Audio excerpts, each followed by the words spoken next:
da ti ja kažem prognozu protiv Brazila, sine. Pazi sad, ja sam uvjeren da ćemo mi pobijediti Brazil, jer u svakom sportu je najbitnija preparacija, odnosno priprema.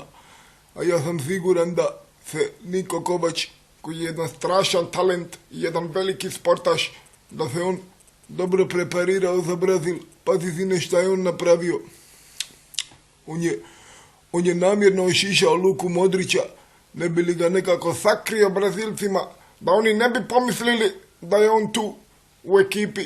Međutim, Luka je takav genijalac da će on pomoću svojih tih nekih zajebanih trikova pronaći put do brazilske mreže.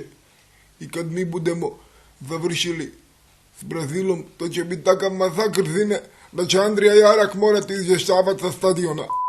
Pa je, istina je šta Čiro kaže, mene je nazvao izbornik i rekao mi je da priprema jednu zamku u Brazilu i da bi se trebao šišat kako bi me sakrio, kako oni bi mislili da ja ne igram i ja sam na to pristao. Oni će misliti da to neki dječarac trči oko njih i to ću biti ja i nadam se najboljem rezultatu.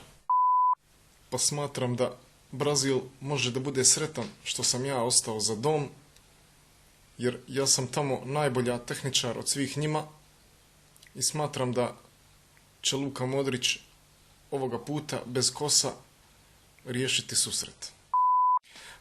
Pa sigurno da Brazil ima jednu dobru ekipu.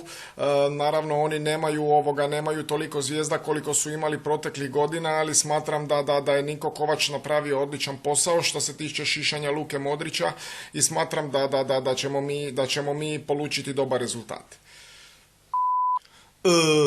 Šta se dešava sa premijerom i sa vladom? Šta? Ovo nije politička emisija.